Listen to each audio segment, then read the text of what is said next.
Bill, I want to hear about the property that you bought in Lyle. You said 20 acres? Yes. And you bought this back in the 90s? In the 80s, actually. In the 80s. Mm-hmm. What did you find during the process of, I'm assuming you probably have done some development and things like that, as well as being a biologist at the time and enforcing codes and regulations. Did you sort of find yourself having to be kind of caught in the center of like, I want to do this, and this is, what I have to do for a job? Did you ever deal with any of that? A little bit. Well, we bought outside of the National Scenic Area, so we didn't have to deal On with purpose? that issue. No, it was just, it was just a luck of the draw, I guess. But no, I made it a point to not cut down any trees, for my home. It is a log home. The logs came from a burn in a fire in Bend, so they were all dead trees. At the time, the western gray squirrel, which is the largest squirrel in at least the Northwest and maybe the country, I knew we had some of those squirrels there. They're on the Washington State Endangered Species list, so I wanted to make sure I wasn't in proximity to that. I have a stream that runs a couple weeks out of the year. I think I mentioned the flooding issue. Right. So I had to see if the county would allow, me to build, where that could occur. So yes, and again, that was humbling. And when I talk to landowners, I can relate with them. And I say, I'm a landowner as well. Next door, the folks raise cattle, and they come on my property, and I have to deal with that issue like anybody else. I have the state of Washington, the forestry department as a neighbor, and so dealing with their logging, So yes, I think that really helped me in my work addressing these issues, for sure. So it gave you a sensitivity too to what some of these people are feeling. Exactly right, and I certainly met up with many of the same wildlife species that we have in the gorge. Mountain lions a few times, black bear, elk have moved into the area, rattlesnakes, and the ever-present ticks. Ticks. Oh, yes. There's nothing out there trying to protect ticks, is there? No. Because it's sometimes these, like these crazy fleas and things that we find out later, they couldn't do that there because there was this insect or something. In my opinion, there's like some of these, I don't understand why somebody would want to preserve those, but good, glad no tick preservation. Let's talk about the wildlife though, because that is obviously very important to you, and you've had firsthand experience having, a rural piece of property, and you just mentioned having encounters with some of this wildlife. Why is the wildlife so important to you? Well, wildlife is so important because, one, it's a great highlight of living here, coming across animals when you're on the trail, even from a distance, or even some that come close to your home. It just adds a richness to life, which I think is great. Certainly recreationally, I know a lot of people that hunt, a lot of people that fish, a lot of people that photograph. And so wildlife brings a richness to the area that I think is a special part of life. What kind of wildlife do we have in the gorge that maybe people are not very sensitive to?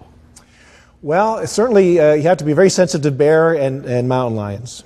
And when you ask almost any group what animal is the most dangerous, they almost always say bear or cougars.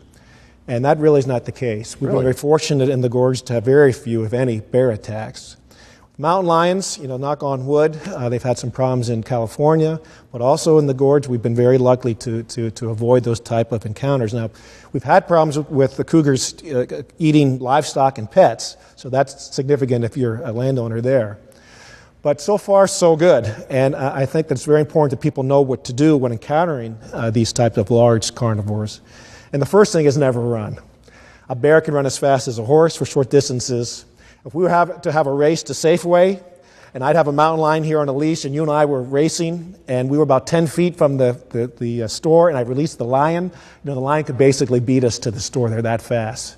They can jump 15 feet up high into a tree.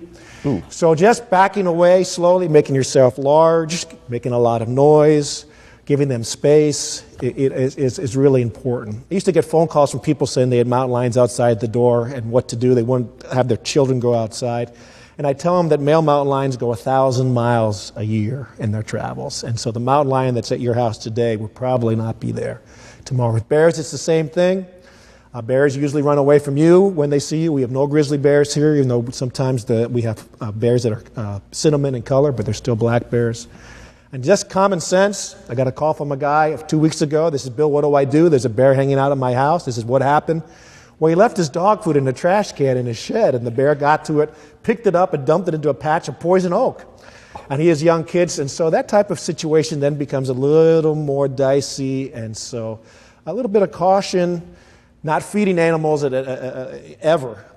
Keeping your pets inside, keeping your dog and cat food inside is real important. A friend of mine did his research on what coyotes eat in Seattle, because they've become urbanized in both Seattle and Portland, and the answer was apples and cats. So if you really love your cat, don't let it run around outside. Wow. So those are some of the issues. Kind of interesting, the most dangerous animal to folks in the gorge is deer. And deer are most important because, not because they're a problem on the trail, but driving to and from the trailhead is where you're likely to encounter deer in your headlights. Mm-hmm. And so the worst thing you can do when you come across deer suddenly when you're driving is swerve. You never want to swerve. That's when most of the accidents occur. Swerving causes rollovers on these roads in the gorge that are mostly, 1-2 ways. You could hit a truck coming the other way. To add insult to injury, you may still hit the deer. It's coming that way. So ironically, John, the thing you want to do is to actually head straight for the deer and slow down, honk your horn, hope that the deer moves. If you hit a deer at 10 or 20 miles an hour versus 50 or 60, the chance that the deer lives is great, and the chance that you live and that your nice car or truck you're driving is okay. Yeah, actually, it's really interesting you bring that up, because we just had a gal that we work with who hit a deer on 14. Fortunately, her and she had her dog in the car with her at the time. They're both a little sore, poor dogs. Kind of, sort of a sad-looking little dog right now. Anyhow, they got kind of banged up a bit, but right on 14 between the bridge and the White Salmon River, which to me seemed like a really strange place, because you have the bluff with all the homes and you have the tracks in the river. It didn't seem, it's sort of like, how did deer get into that area, somewhere that I would never think of having to be concerned about deer, but one jumped out, and unfortunately it was instant, and she hit it. Yeah, so. no, a lot of times you don't have that opportunity. Yeah. Yeah, another interesting creature which is not here in the gorge, which may be in the future, is the California condor. It's our largest bird. It's 10-foot wingspan. Used to be here. Lewis and Clark shot one actually in Wind Mountain, which is next to Dog Mountain. And actually in a facility near the Oregon Zoo in Portland, they're raising condors for eventual release somewhere in the Pacific Northwest, and the gorge was selected as one of those sites.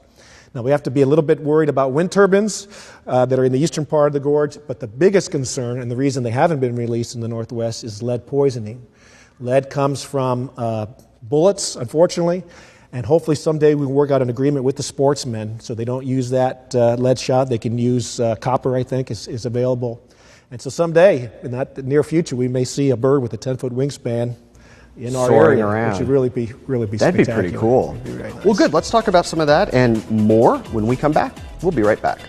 Up next, Using just our own funds and volunteering, we went to a number of different schools in the gorge and said, hey, can we pilot this new program called Secrets of Our Forest Home? We wanted to emphasize this place. Kids, I think, know more about the Amazon and maybe global warming than they do about the gorge.